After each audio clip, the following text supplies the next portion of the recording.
आपके माध्यम से अपने अन्नदाता किसान भाइयों से निवेदन करता हूं कि सर्दी का समय, ठंड में आप 70-72 दिन से आप रोडों पर हैं।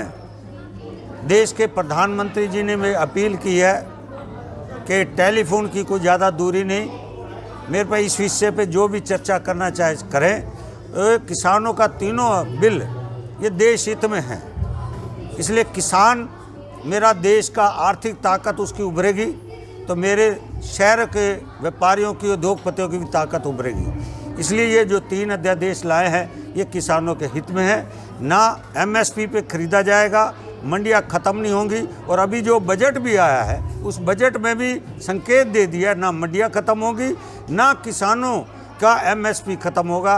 ये देश के प्रधानमंत्री जी ने और वित्त मंत्री ने संकेत दे दिया। मेरी आपके प्रार्थना है कि अपने घरों में जाएं और गर्व से कह सकता हूं, देश में हरियाणा सरकार के मुख्यमंत्री जी मनोहर लाल जी 23 फसलें एमएसपी पे ले रहे हैं। तो किसानों को ये बात क्यों नहीं समझ में आ रही और सरकार समझाने में नाकाम क्यों? नहीं, नाकाम नहीं है, समझ रहे हैं। कुछ राजनीतिक दल, कुछ देशद्रोही, जो देश की ताकत बढ़ रही है उसमें आपने देखा कोई बाहर के लोग भी, बाहर के कंट्री के लोगों ने भी जिस तरह उन्होंने व्हाट्सएप किया देश को गुमराह करने के लिए। और कल भी जब बंद हुआ कनाडा के अंदर, ऑस्ट्रेलिया के अंदर, अमेरिका के अंदर भी, वहाँ पर भी किसानों के समर्थन में उन्होंने कहा। इसलिए वो देश हित में नहीं चाहते। आज जबकि देश ताकतवर उभर रहा है, देश की पहचान पूरे संसार में आगे उभरी है 6 साल के अंदर। और इससे पहले भी जो सत्ता में बैठे थे उन्होंने भी भारत के लिए काम किया। वर्तमान के मोदी जी ने में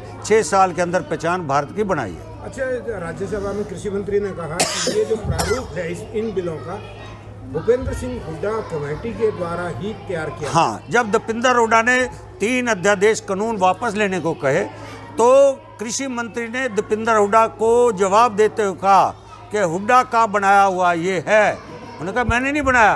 उन्होंने कहा आपके पिताजी ने बनाया है। भूपेंद्र हुड्डा उसके चेयरमैन थे, 3 अध्यादेश के पक्ष में थे। इसलिए आप थोड़ा पढ़ कर आओ। इसलिए जनता को बेवकूफ़ मत बनाओ, किसानों को बेवकूफ़ मत बनाओ, उनके कंधे पे बंदूक चलाकर राजनीतिक मत करो। इसलिए कृषि मंत्री जी ने दीपेंद्र हुड्डा को और हरियाणा की जनता, देश की जनता को उनका बता दिया कि किस तरह गुमराह कर रहे हो। आपका ही बनाया हुआ चेयरमैन चौधरी भूपेंद्र सिंह हुड्डा, आपके प्रस्ताव पर हमने तो मोहर लगाई है। ये हादसा, इसमें मैं ये भी नहीं कहूँगा कि भाई प्लानर्स जो जिन्होंने किया था, इसमें ये गुब्बारे वाले उसमें जो ये कहते हैं कि नाइट्रोजन गैस भर जाती है और उसमें आग लग गई। तो ऐसे जगह पे जहाँ क्राउडेड एरिया में आगे से इस बात का ध्यान रखना चाहिए कि भी हम कोई भी गैस वाली चीज़ अपने उसको उपयोग ना करें। कितने लोग इसमें? हाँ जी, इसमें मनीष जी इफेक्टेड हुए हैं और उसमें विक्की थोड़ा सा इफेक्ट हुआ है और इनकी जो डॉटर हैं अरविंद शर्मा जी की, उनको थोड़ा सा पीछे है, पर मनीष जी का ही थोड़ा सा ज़्यादा हुआ है।